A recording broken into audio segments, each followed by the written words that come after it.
Bonjour, nous sommes mardi. Il pleut un petit peu, c'est bon pour la nature. Alors notre bassin. Vous vous souvenez, hier je vous ai dit, mais comment fait-on pour mettre ce bassin debout alors que c'est un objet, c'est notre bassin, un objet vivant qui est lourd. Alors on va voir ça maintenant, juste un petit peu. Si vous mettez les mains sur la tête, et que vous allongez votre bras de levier le plus loin possible et que vous regardez loin devant vous, vous allez voir que votre bassin va se mettre debout sans problème. Et que quand vous vous rasseyez, vous redescendez. Ça, c'était pour répondre à la question d'hier. On va un petit peu développer. Donc le bassin, il peut bouger un petit peu dans un sens, dans l'autre, vers l'arrière, vers l'avant. Et puis on peut organiser tous ces mouvements pour que le bassin fasse un espèce de cercle. Et vous pouvez commencer à faire ces cercles et juste à prendre conscience que probablement lorsque vous passez sur une jambe et puis sur l'autre jambe, vous ne faites pas la même chose. Et puis portez la conscience sur le sacrum et sentez si ce sacrum et ce coccyx travaillent de la même façon lorsque vous allez dans une direction et quand vous allez dans l'autre. Essayez juste ça un petit peu vers l'arrière, dans une direction, dans l'autre.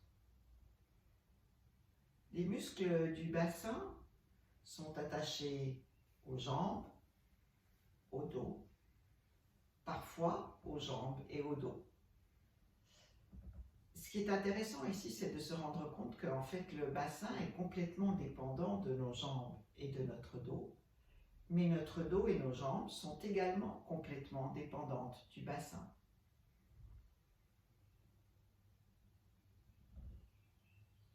Laissez ça. Sentez comment vous êtes en appui maintenant sur vos deux fessiers. C'est important de s'asseoir un petit peu en avant de votre chaise ou de votre tabouret lorsque vous faites ces mouvements. Et sentez aussi l'appui sur vos pieds.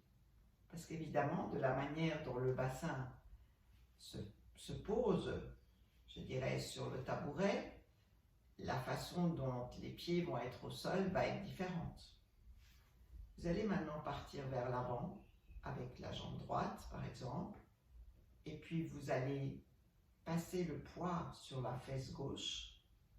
Vous allez revenir en arrière sur la fesse gauche, revenir en arrière sur la fesse droite, et remettre le poids sur la jambe avant. Donc vous sentez que la jambe elle glisse vers l'avant. Et puis vous partez dans l'autre sens, vous reculez la jambe, vous amenez le poids à l'arrière et vous revenez sur l'autre jambe, la jambe gauche. Et sentez comment le poids ne se met peut-être pas de la même façon sur une fesse et sur l'autre fesse. Et comme le poids ne se met pas de la même façon, les muscles ne travaillent pas de la même manière, l'appui dans les pieds est différent, la façon dont mes épaules réagissent au mouvement est différente, et même la manière dont ma tête réagit est différente.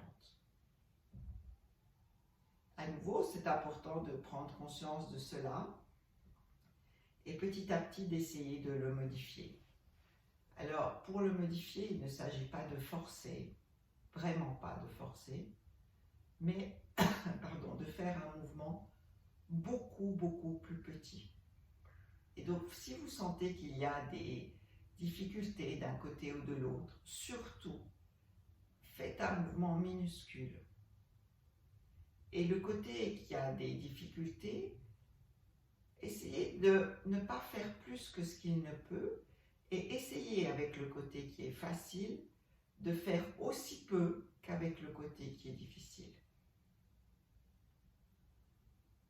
Et voyez ce que ça donne. Ça peut vraiment, vous voyez, ça peut être presque invisible d'un côté et de l'autre.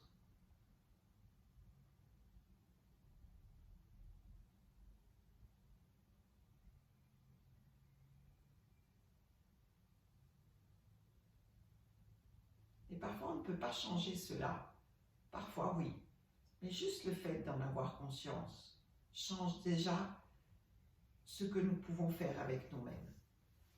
On peut aussi arrêter de s'énerver et juste essayer d'avoir une compréhension, une sensation qui va de plus en plus loin.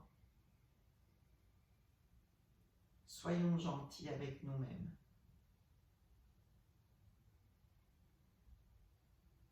Placez vos mains sur le ventre.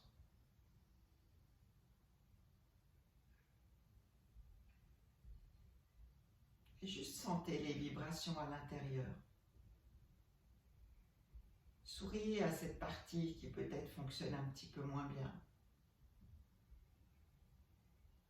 Et donnez-lui la chance de s'émerveiller de ce qu'elle peut faire.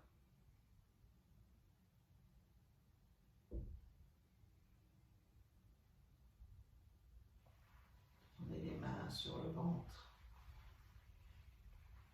dans un sens, dans l'autre sens.